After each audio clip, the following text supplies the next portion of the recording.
बसवा कल्याण के government hospital की हालात को लेकर लोगों का गुस्सा खुलकर सामने आ रहा है। ये वही हॉस्पिटल है जहां सिर्फ गरीब और मजबूर तबके के लोग इलाज के लिए आते हैं, जबकि पैसे वाले पेशेंट सीधा प्राइवेट हॉस्पिटल का रुख कर लेते हैं। ऐसे में सरकारी हॉस्पिटल ही गरीबों का एक आखिरी सहारा होता है, लेकिन यहाँ पर सबसे ज़्यादा लापरवाही देखी जा रही है। इंटरनेशनल हिंदू परिषद और नेशनल बजरंग दल के डिस्ट्रिक्ट प्रेसिडेंट संतोष सालुंखे ने कहा कि हॉस्पिटल में 20 से ज़्यादा डॉक्टर्स होने के बावजूद सही समय पर डॉक्टर मौजूद नहीं रहते। ओपीडी के वक्त भी कई बार मरीज बिना डॉक्टर देखे ही बैठकर इंतजार करते रह जाते हैं। उनका कहना है कि जब सरकार ने डॉक्टर्स को जिम्मेदारी दी है तो फिर ड्यूटी आवर्स में गायब रहना किसके इशारे पर हो रहा है।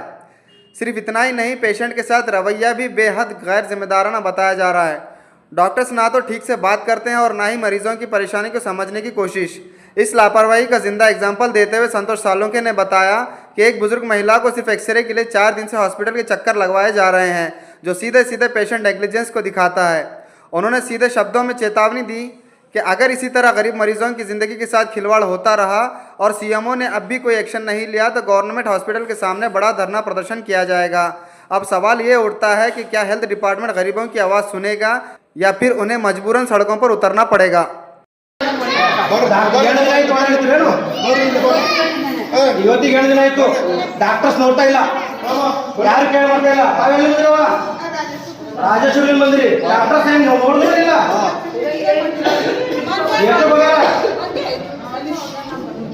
ಏನ್ ಟೈಮ್ ಹೋಗ್ಯಾರಂದ್ರೆ ನೋಡ್ರಿ, ಬಸವ ಕಲ್ಯಾಣ ತಾಲೂಕಾ ಆಸ್ಪತ್ರೆಯಲ್ಲಿ, ಬಸವ ಕಲ್ಯಾಣ ಟೌನ್ ಅಲ್ಲಿ ಯಾರು ಡಾಕ್ಟರ್ಸ್ ಇಲ್ಲಿ ಯಾರು ಪೇಷಂಟ್ ಸರಿಯಾಗಿ ನೋಡ್ತಾ ಇಲ್ಲ, ಯಾರೋ ಬಂದು ಇಲ್ಲಿ ಕೇರ್ ಮಾಡ್ತಾ ಇಲ್ಲ. ಪೇಷಂಟ್ಸ್ ಬರ್ತಾರ, ಧಕ್ಕಿ ತಿನ್ಕೊಂಡು ವಾಪಸ್ ಹೋಗ್ತಾರ. ಕೆಲವೊಂದು ಹಳ್ಳಿಲಿಂದ ಪೇಷಂಟ್ಸ್ ಇಲ್ಲಿ ಬರ್ತಾ ಇದಾರ, ಯಾರಿಗೂ ರೆಸ್ಪಾನ್ಸ್ ಸಿಗ್ತಾ ಇಲ್ಲ. ಡಾಕ್ಟರ್ಸ್ ಇವರಿಗೆ ಮರ್ಯಾದೆ ಕೊಡ್ತಾ ಇಲ್ಲ, ನೋಡ್ತಾ ಇಲ್ಲ, ಸರಿಯಾಗಿ ಟ್ರೀಟ್ಮೆಂಟ್ ಆಗ್ತಾ ಇಲ್ಲ. ಏನೋ ಒಂದೊಂದು ವಸ್ತುಗಳನ್ನ ಹೊರಗಿನ ತೋರಿ ಅಂತ ಬರ್ದ್ಬಿಡ್ತಾರೆ ಚಿಟ್ಟಿಯಲ್ಲಿ. ಇದು ಹೊರಗಿನ ತಗೊಳಕ್ಕೆ ಅವ್ರ ಹತ್ರ ದುಡ್ಡು ಇರ್ತಾರೆ, ಅವ್ರು ಇಲ್ಲಿ ಯಾಕೆ ಬರ್ತಿರು, ಇವ್ರು ಯಾಕೆ ಮಾಡ್ತಿರು, ಎಲ್ಲ ಸರ್ಕಾರಿ ಹಾಸ್ಪಿಟಲ್ಗೆ ಯಾಕೆ ಬರ್ತಿರು? ಅವರು ಏನದ ಸರ್ಕಾರದಲ್ಲಿ ಏನು ಬರ್ತದ ಆ ಸರ್ಕಾರದಲ್ಲಿ ಅವ್ರು ಏನು ಬರ್ತದ ಅದು ಕೊಡ್ಬೇಕಲ್ಲ ಟ್ರೀಟ್ಮೆಂಟ್. ಅವರು ಟ್ರೀಟ್ಮೆಂಟ್ ಯಾರು ಡಾಕ್ಟರ್ ಸರಿಯಾಗಿ ಕೊಡ್ತಾ ಇಲ್ಲ. ಇಲ್ಲಿ ಬಹಳಷ್ಟು ಜನರದ ಸಮಸ್ಯೆ ಇದೆ. ಇಲ್ಲಿ ಬಹಳಷ್ಟು ನಮ್ಮ ಅಜ್ಜಿದವರು ತಾಯಿ ತಂದೆಯವರು ಬಂದಾರ, ಅವ್ರು ಕೇಳ್ರಿ ಅವ್ರ ಸಮಸ್ಯೆಗಳು ಏನೇನದ ಹೇಳ್ರಿ. ನನ್ನ ಗುಳ ಓಡಾಡಿದಂಗೆ ಓಡಾಡತ್ತವ ಒಳಗ ದತ್ಯಾಗ ಅವ್ನ ಕಣ್ಣಿಗೆ ಕಟ್ಟಲು ಬಂದ್ಬಿಟ್ಟು ನಾಲ್ಯಾಗ ಬಿದ್ದಿದ. ನಾನು ಎಕ್ಸ್ರೇ ತೆಗತ್ತೆ, ಇವತ್ತಿಗೆ 8 ದಿನ ಬಂದಿಲ್ಲ. ಬಂದ್ರು ಮಾತ್ರ ವಾಪಸ್ ಕಳ್ಸೋದು ಯಾರು ನೋಡಿ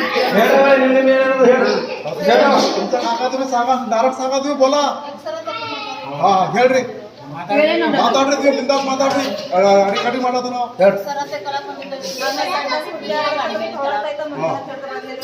ಇಲ್ಲಿ ಕೇಳಕ್ಕೆ ಬಂದರೆ ಸಿಎಂಒ ಹೇಳ್ತಾರೆ ನಿಮ್ ಪರ್ಸನಲ್ ನಿಮ್ದು ಏನಿದ್ದು ನೀವು ಹೇಳ್ರಿ ಕೇಳ್ರಿ ಅಂತ. ಯಾಕಂದ್ರೆ ಜನರಿಗೆ ಯಾರು ಕೇಳಬೇಕು, ಜನರಿಗೆ ಯಾರು ನೋಡ್ಬೇಕು? ಜನ ಬರ್ಬೇಕು, ಧಕ್ಕಿ ತಿನ್ಕೊಂಡು ಹೋಗ್ಬೇಕಾ? ತಾವು ಉತ್ತರ ಕೊಡ್ರಿ. ತಾಲೂಕಾ ಏನ್ ಸಿಎಂಒ ಆಗಿದ್ರ, ಇಲ್ಲಿ ಡಾಕ್ಟರ್ಸ್ ಏನ್ ಕೆಲಸ ಮಾಡ್ತಿದ್ರ ತಾವು ಉತ್ತರ ಕೊಡ್ರಿ. ಅವ್ರ ಟೈಮ್ ಮೇಂಟೈನ್ ಇಲ್ಲ. ಮುಂಜಾನೆ 9:00 ಬರ್ಬೇಕು, 9:00 ಯಾರು ಬರ್ತಾ ಇಲ್ಲ, 11 ಬರ್ತಾರೆ.